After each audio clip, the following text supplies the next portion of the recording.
Hello, and thank you for joining me again today on the Finding Hope After Loss podcast. Don't forget to subscribe so you don't miss any future episodes. If you like the show, please leave a review or rating on Apple or Spotify. It only takes a moment and really helps the show reach more loss and infertility families. Next week, I will be bringing back the Business and Organization Spotlight. This is to highlight businesses and organizations that are either created by infertility or loss parents, or those that help those who are going through infertility or loss. If you would like more information on this, you can always email me at sarah@journeyforjasmine.com or reach out through any of my social media accounts at Journey for Jasmine. Today, I am talking with Bernice. She founded the national nonprofit Chasing the Rainbows after she lost her daughter to NEC at 5.5 weeks old. In this episode, she shares about her experience going through secondary infertility, the miscarriage of one of her twins, and the neonatal loss of her daughter. She also talks about how her organization helps other lost families. Hello, everyone. Today I am here with Bernice. Bernice, can you tell us a little bit about yourself? Absolutely. Hi, everyone. Like Sarah said, my name is Bernice. I was born and raised in Pennsylvania, where I'm recording from. Yeah, so a little bit about myself. My husband and I met later in life. We got married when I was in my early 30s. He was in his early 40s. And we realized that, we wanted to have kids together. And so we decided to start trying to have children. And, we started dealing with some secondary infertility issues and coming to find out, that I've had issues with PCOS and endometriosis and things like that went, undiagnosed for so long, where I started getting, corrective surgeries and things like that. And then we ended up getting pregnant. And we were pregnant with twins, and we miscarried one of the twins early in the pregnancy. And at that time, it was one of those things that the doctor said you either just miscarried or, it was your placenta implanting. It was one of those things. They didn't really give us a lot of answers because most of it happened at the house, prior to going to the hospital and everything like that. But I went on to have a healthy pregnancy, and we didn't really confirm that it was a miscarriage until after we lost our daughter, Brooke, who I'm going to share about. But went on to have a healthy pregnancy with our daughter Brooke inside of me until it wasn't. And at 27 weeks and 5 days, I found out that there was no fluid anywhere. And come to find out in 2 days, we had to do an emergency C-section with her. And she came out completely healthy, was thriving. Everything looked great. She was just early and premature. And when that happened, we came to find out that my placenta was starting to erode from old blood being behind the placenta. And that happens in less than 1% of cases because everybody has old blood behind their placenta. And so why does it cause one person to erode and why not another, is one of those things. And so a lot of questions, we had around that. And then she was thriving in the NICU, and at 5.5 weeks old in the NICU, we get a call on March 16th at 2:30 in the morning saying that her belly got hard and that she was throwing up breast milk. So we go in, they started to intubate her and do a couple other things to try to relieve some of the gas in her stomach. And here, 6 hours later, she died in my arms from NEC, which is necrotizing enterocolitis, where her bowel started dying off. And when we walked out of the hospital that day, after just all the traumatic events and, the 5.5 weeks of being in the NICU and then hoping and praying that you're going home with your baby at the end of the journey. And when it didn't happen for us and we walked out of the hospital, with, different items that they gave us in the hospital and things. But we said to each other, like, where's the support? Where's like the daily support services? There's too many people going through miscarriage, infertility, stillbirth, infant loss, like every day. Where's everybody? And so that's why we started the organization Chasing the Rainbows then. And that's kind of what led us into our story. And for me, it was, trying to find the rainbow after the storm, right? Trying to find what life is like after we've been through all of, all the traumatic losses of secondary infertility, miscarriage, losing Brooke. And so we started Chasing the Rainbows with doing 3 support groups a day and doing peer mentorships. And then it's taken off where we do trauma therapy now. We do a weekly podcast called Cried Out Loud, and we're doing like yoga, breathwork, meditation videos, different things to holistically wrap ourselves around survivors to service them when they need the support and when they're asking for it, because, grief and trauma just don't fit into our schedule, routine, or timelines. So we just want to be available for anybody whenever they need us. So that's my story in a nutshell, and what got me to meet you, Sarah, and to be on here today. So thank you so much. Well, yeah, thank you for sharing that with us and for coming on. The lost community, you hear it all the time. It's definitely something that none of us ever wanted or expected to be part of. But then, there's so many amazing people there that use their experience to help other lost families. And that's Yeah. exactly what you're doing. Yeah. Oh, well, thanks for saying that, Sarah. Yeah, and you too. And it is true. It's finding, like, once we went through the experience and realizing that there isn't that daily approach to support in our network, you find those holes. And it's like, okay, how can we have somebody not walk out of the hospital, or to not feel that alone and isolated, feeling that you and I have felt, at different points in our journeys and things like that. So, right. So how long after your loss did you start the organization? Right. So it was about a year after, no, sorry, I apologize. A year and a half after our loss that we started the organization. And I went through a pregnancy after loss as well. So, like I said, we started out in September of 2022, just doing those 3 support groups a day, the peer mentorship, but then realizing like the other things that we needed, like the trauma therapy, the yoga, breathwork, meditation, the different, like, also doing coping care packages and self-care packages and those things. And it's because, it really is, when you're leaving the hospital empty armed, they were never so heavy. And so how can we all come together and unite and talk about things that the rest of the society doesn't understand if they haven't been through this, getting us all in a room and getting us to share out loud, process out loud, and just talk about things out loud to one another, because only another lost parent's going to understand what we're going through. But we spread into national. So we started out in Pennsylvania, and within 3 months, we hit all 50 states. So, That's um, amazing. yeah. Yeah. So we service everybody across the US. Anybody can join our support groups, our mentors, our therapy. We do it all. So, So I'm yeah. guessing then it's all online.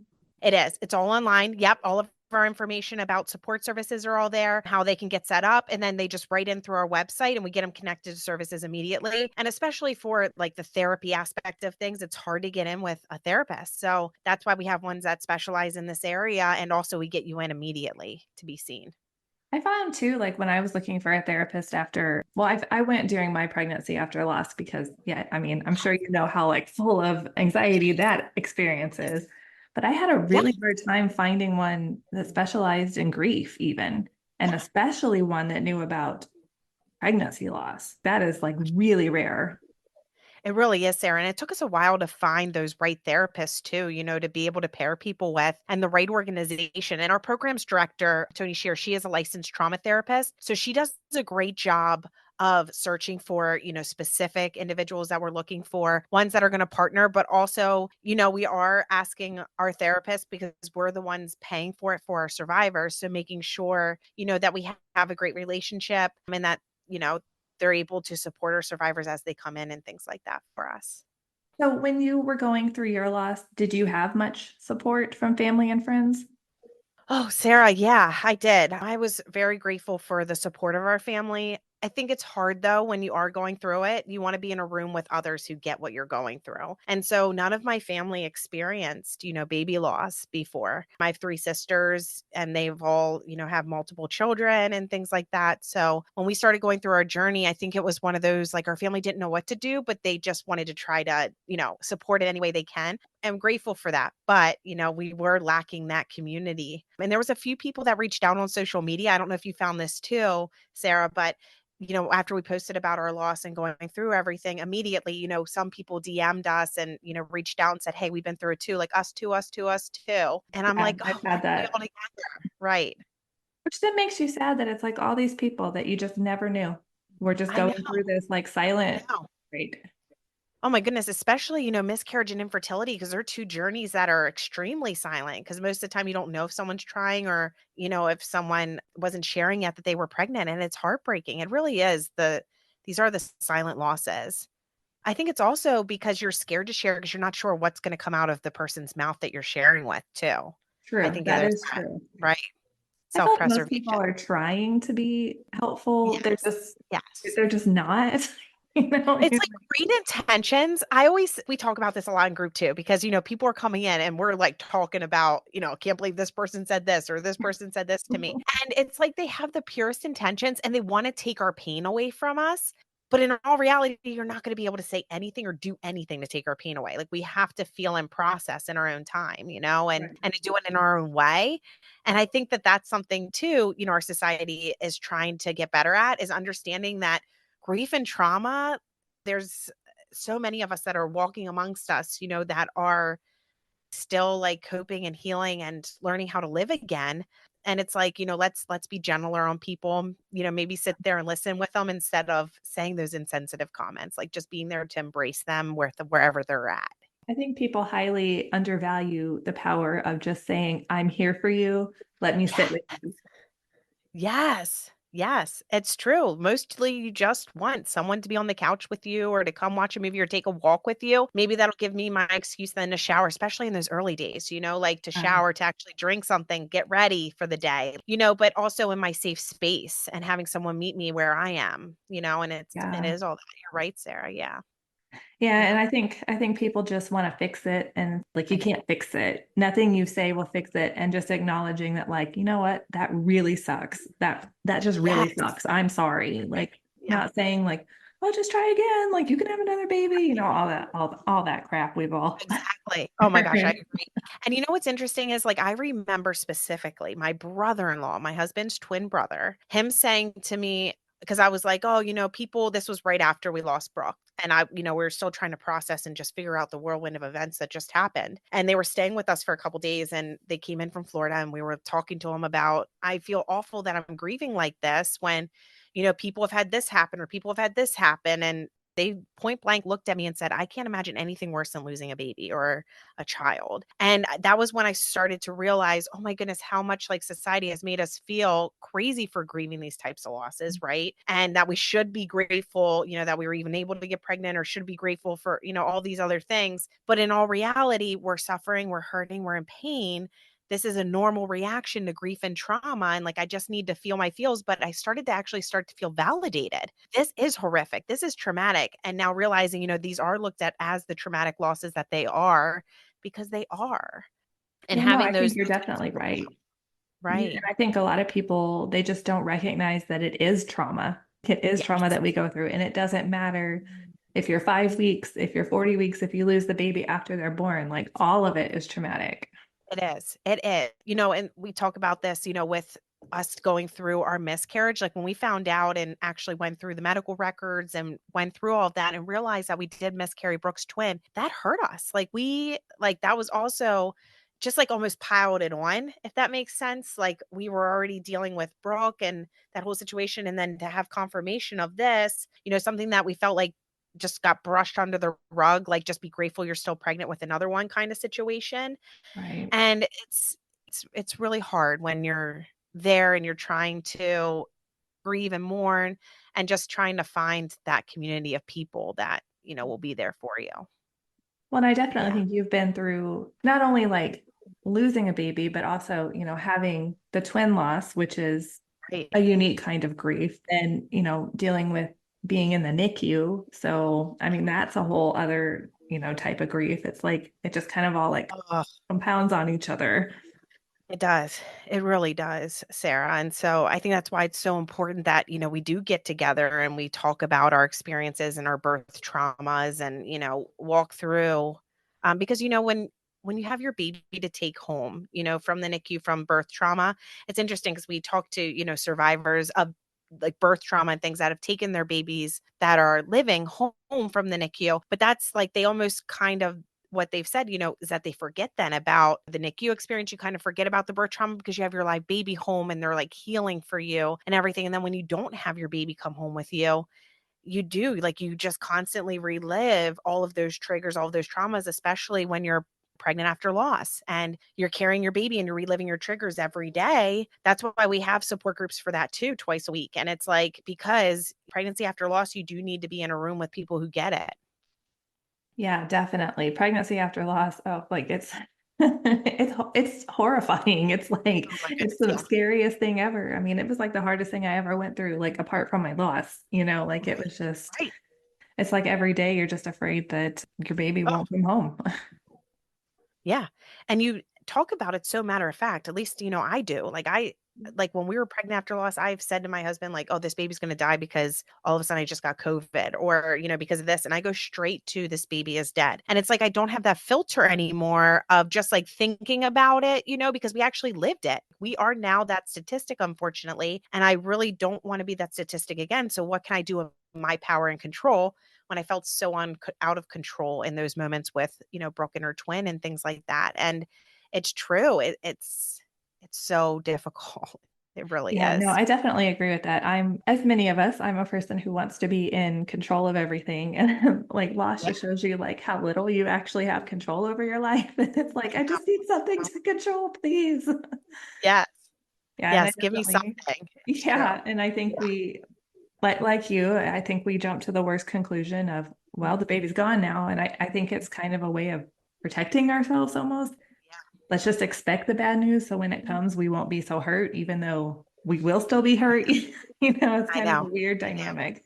It really is. It really is. And I think too, we share this and talk about this all the time too. It's like I didn't do the photos, the maternity photos. I didn't do the sprinkle. I didn't do any of that stuff with our first rainbow baby because it really did come down to like I didn't want to jinx anything or I didn't want anything to happen or feel like something happened now that we're like celebrating and happy. I don't know. It's like that guilt, shame, and blame just stays Yeah. with you after you lose your baby and then with the pregnancy after loss because you're experiencing things that you didn't get to experience in the last pregnancy and it's so hard and each baby is different and understanding that babies aren't in replacements of, they're in additions to, and I think remembering that gentleness that you need to on yourself and that grace when you're going through pregnancy after loss because it is a learning curve and it's Yeah. tough.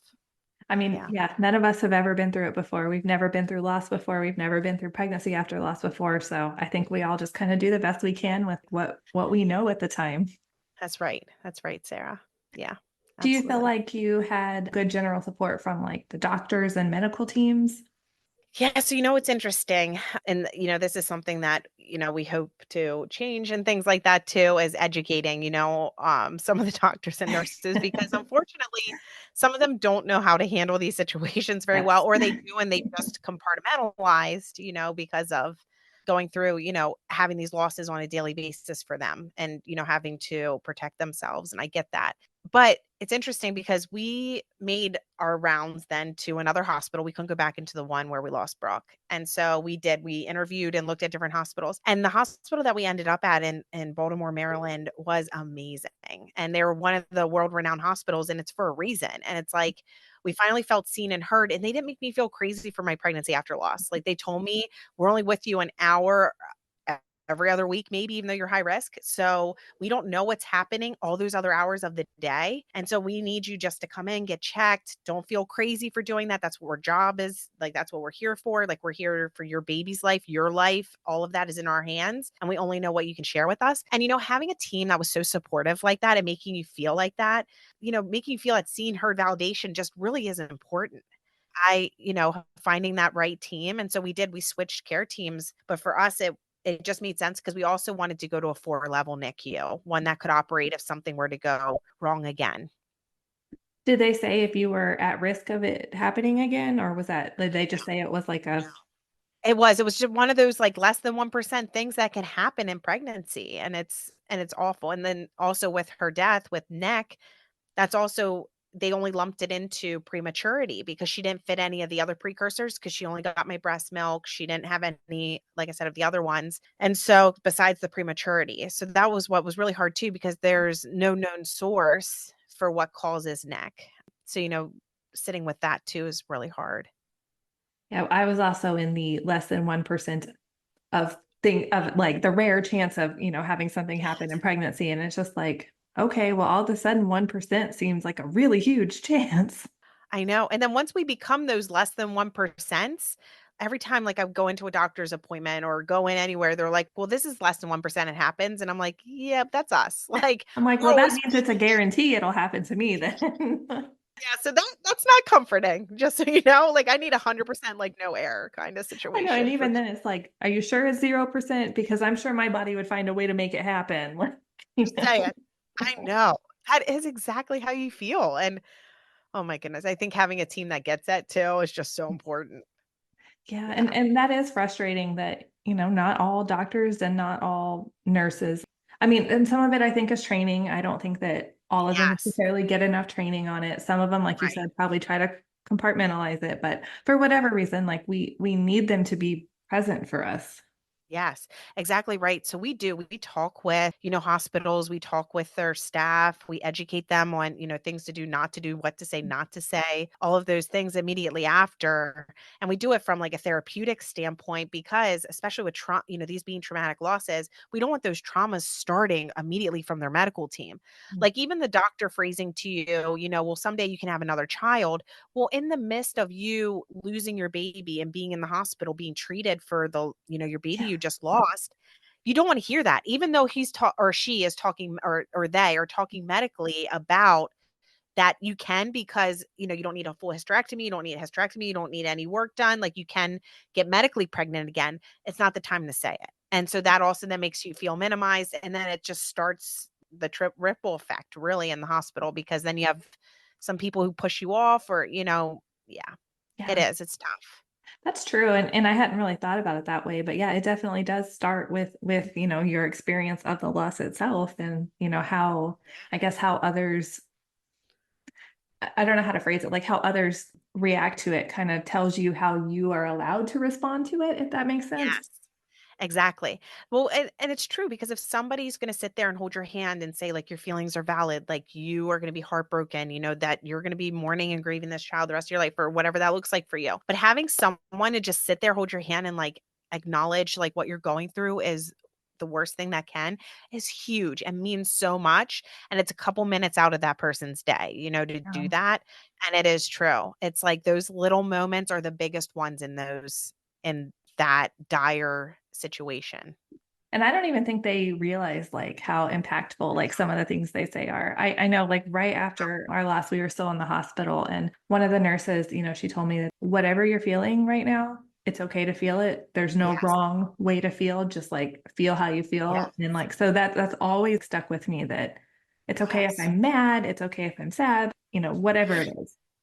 Yes, it is. It's a normal reaction to your grief and you can't control it. And that's the thing too. That's why it is so important to have safe spaces, especially those first couple months and years, where you have a safe out if you need to leave a restaurant or you have a safe out if you need to leave a party or a baby shower or you can't go and those kind of things. And I think honoring yourself and honoring, your baby and everything you've been through is just so important in these situations.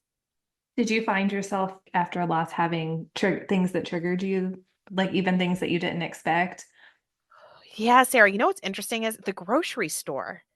I would never have thought the grocery store because one, now last time I was in there, I was pregnant with Brooke. So the time I finally went back after she passed, I did not realize it. And I think it's also being out in public and the grocery store was like one of the main ones I was going to try to do because that's in my weekly routine of things normally. And when I went walking in, I like crumbled on the, grocery store floor. And I did that again at a Staples too when I was working on her memory cards for the funeral and things like that. And there were two places that I did not expect. And then also, I did not expect to carry around a cuddle cub and realizing that my arms ached so bad for my daughter and that because empty arms never felt so heavy and hurt so bad. And gosh, they do. They just feel so weighted. So I carried around a cuddle cub in public. And I think that was another thing that I needed to do for the comfort of myself, but also in that it just felt right to do it. And it was that extra comfort that I needed during that time. Yeah, I was gifted a weighted bear after loss, and that was I slept with it. I was like, this is like, Yes. the best thing. Cause yeah, you're right. Right. It's you just leave. Like you just leave the hospital and you have nothing. And but your body feels, you are still postpartum, like you still have milk, you still have all this, and you're just like, I have nothing. Exactly. I have nothing to show for this postpartum body and what's happening now is what like when you leave, it's just like, what, like, this is all I'm left with. And it's so, it is that gut wrenching feeling. Ugh, just I makes you know for just me sick at it. personally, like I was really angry at my body for a long time Oh, after yeah. loss. Is that Oh, yeah. something you went Hating your through? body. Oh, yes. I know. It was like it wasn't doing the one thing it was supposed to do. And Yes. it's, it's supposed to get pregnant easily. It's supposed to stay pregnant, it's supposed to deliver a baby, it's supposed to, nurse and be fine and do all these things. And then when it doesn't act that way, it's like you have this immediate, at least for me, hatred Yeah. towards myself. And I'm like, I don't recognize the person that you are. I feel like I was almost like looking down at myself at one point, looking in the mirror in the bathroom, like, who are you? I don't even recognize you. And I think it speaks to that after losing our babies, we do become completely different people. How don't we Um, after, going through the worst thing that a parent can?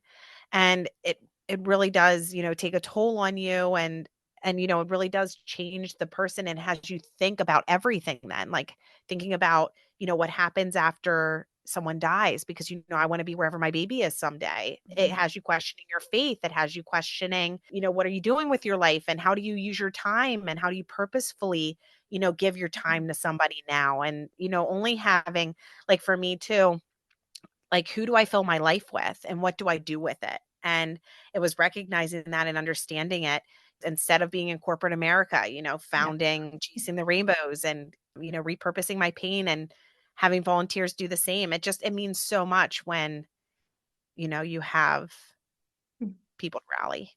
Yeah. Yeah, no, I agree with a lot of that. And yeah, you definitely have new priorities. Yes. It's like I mean, for me too, like the job that I was at the time, I'm like, I just don't like this. This isn't Yeah. important to me anymore. Yeah. I Yeah. mean, and obviously I still have to work to, to earn a Yeah. living, but yeah, it doesn't give you the same like sense of purpose. It doesn't. I know it does. It just changes you. So how did you Yeah. come up with the name? Oh, yeah, that's great. Actually, it was me along with a whole group that we had of people and doing a study and things like that. But we came up with Chasing the Rainbows because we service infertility, pregnancy loss, infant loss, and pregnancy after loss.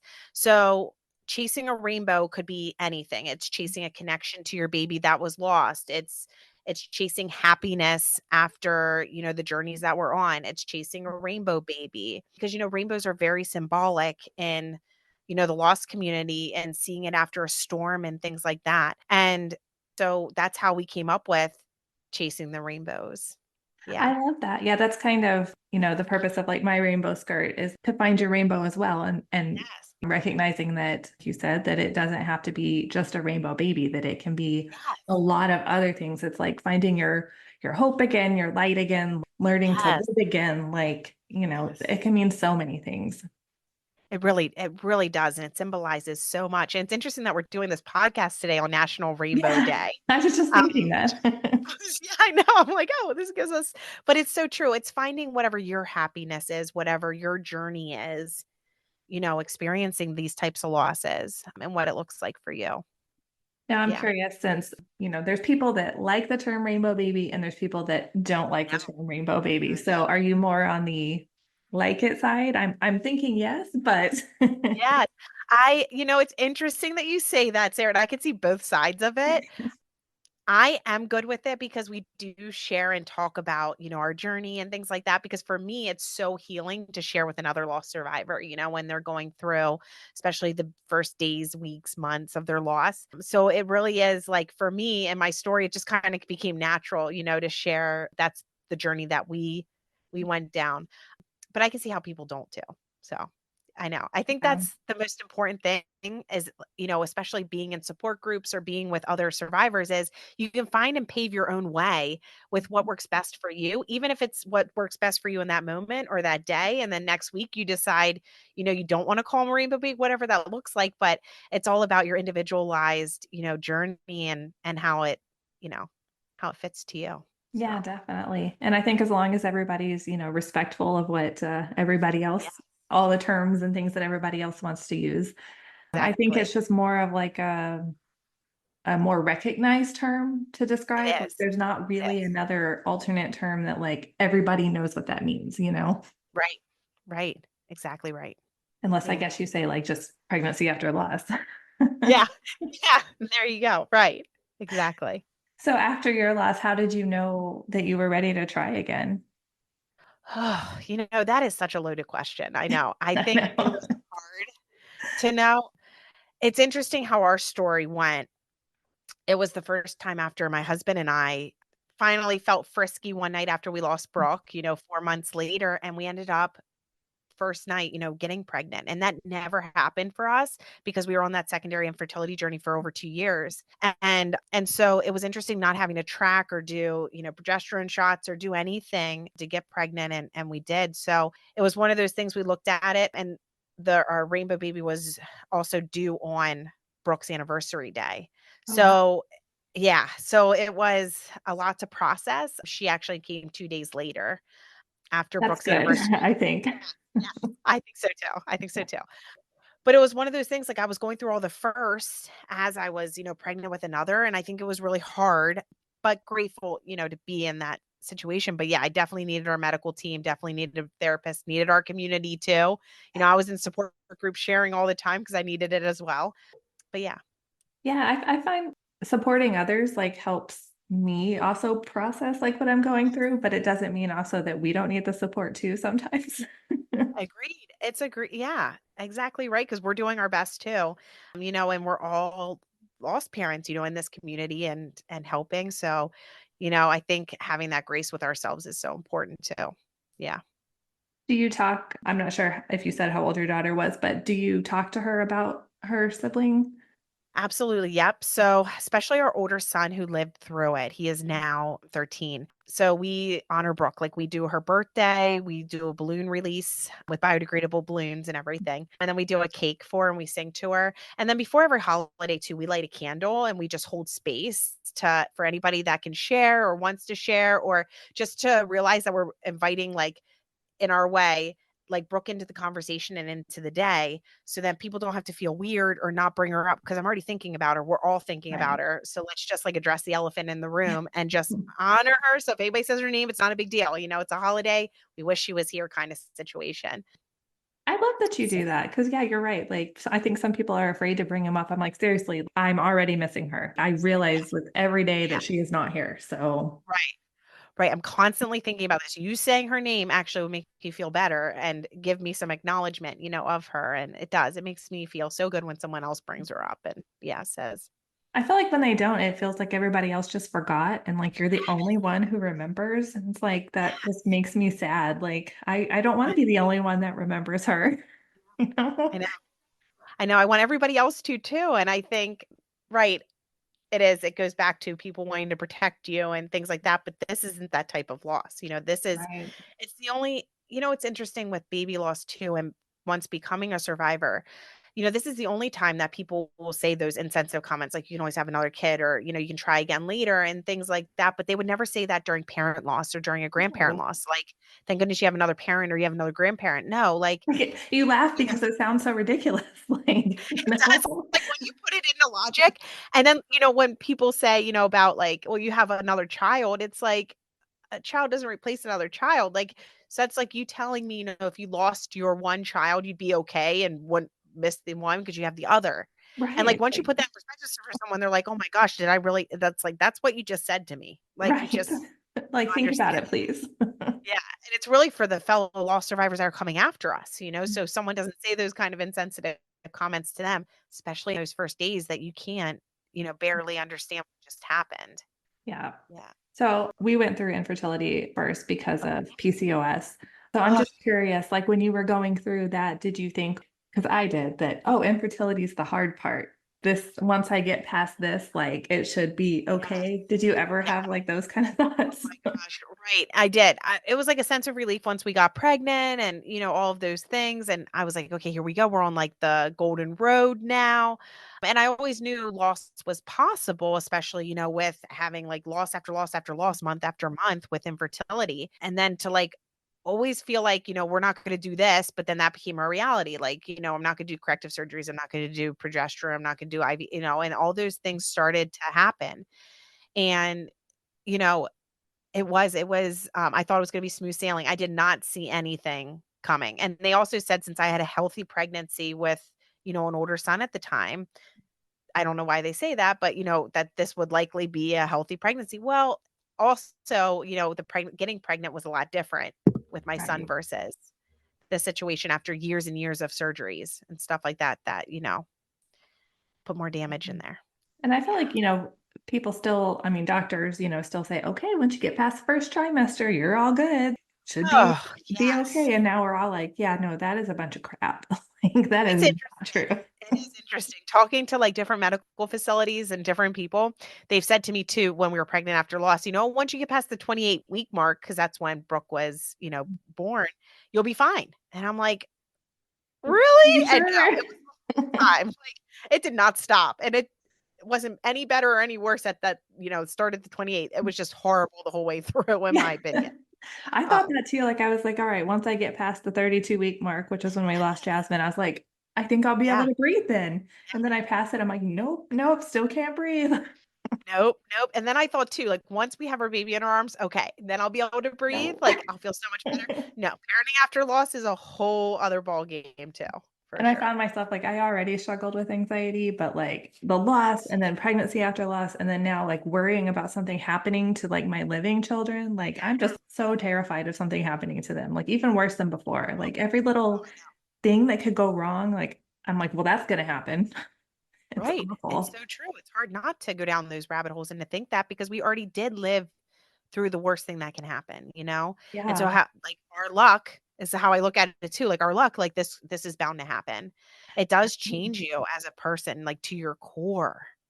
Yeah, Yeah. and I think going back to the whole rare thing, I'm like, you can tell me something's as rare as you want, but now I'm just afraid that that means it's a certainty. So Exactly, exactly. Those numbers mean nothing to me, just so you know, like, that gives me no comfort. Yeah, I'm like, I wish I didn't think like this. Trust me. Like, I don't want I to be know, I like know, crazy and full of anxiety.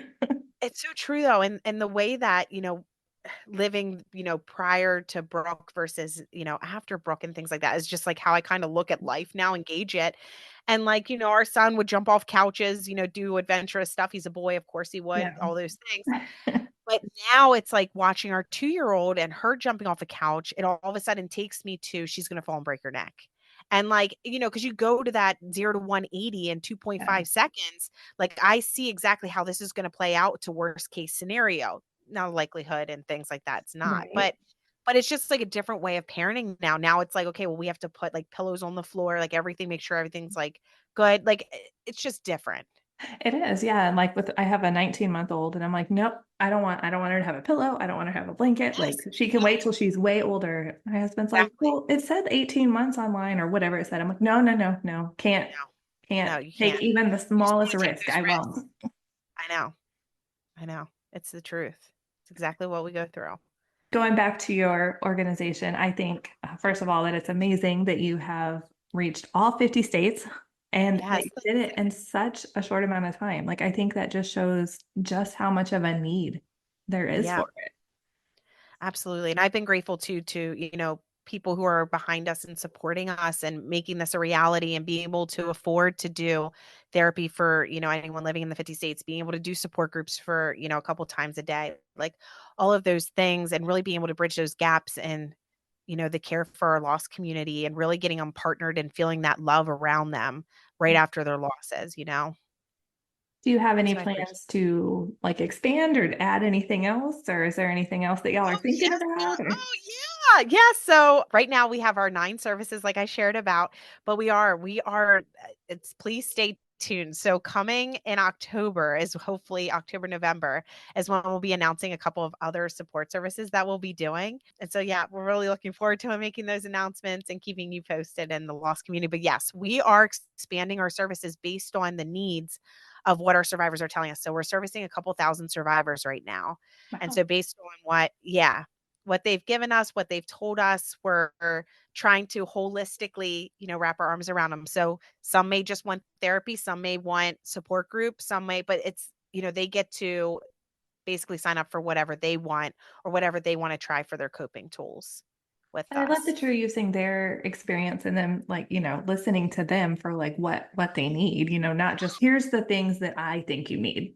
I know. Here's these 9 services we have. You have to be included in all of them. You have to Yeah. do them for 6 weeks. Oh, and then there's a cost for them. It's like, no, no, no. Let's, we wanna make sure, one, that, we are not these are all free services. Everybody is trauma-informed trained or trauma therapy licensed who are involved with our organization, so that's really important to us. And then, having that daily approach and just being there, in those moments that, you just want to hear from another lost parent, you know? So if Yeah. people, I know you said you're online, if people wanted to find more information, where do they go for that? Yes, Sarah. So they can go to our website, chasingtherainbows.org, and on there, they can fill out a contact us form. Basically, just say, I went through a loss. I would love to be connected to services. We then send back a very short, brief email with connecting to each service for them and making sure that they get signed up immediately. And are you on social media at all where they can We are, find yes. you? We're on Instagram, Facebook, YouTube, and then our podcast is on all major platforms. So, yeah. Okay. Well, I want to thank you so much for coming on today and sharing your story and about your amazing organization. Oh, thank you so much, Sarah. I really appreciate you having me on. And thank you so much, listeners. It's meant so much to be here with you today. Thank you so much, Bernice, for sharing your story with us. And thank you so much for everything that you are doing to help so many other lost families. Chasing the Rainbows provides much needed services that so many of us are not able to find when we're going through loss. As I mentioned, it was incredibly hard for me to even find a grief counselor in the first place. Or the ones that I did find, they either didn't take insurance or they would just never even call me back. It was a really frustrating experience. And honestly, it's stress that we don't need to deal with on top of the grief that we're already going through. I think it makes many people give up because something as, quote, simple as finding someone to talk to has just become too hard to deal with. And then we miss out on the benefits that we would have received from having somebody to talk to. So, all that to say, I'm glad that there are organizations out there like Bernice's that are helping with issues like these. Don't forget to subscribe so you don't miss any future episodes. If you like the show, please leave a review or rating on Apple or Spotify. It only takes a moment and really helps the show reach more lost and infertility families. Thank you so much for tuning in, and remember, we are all in this together.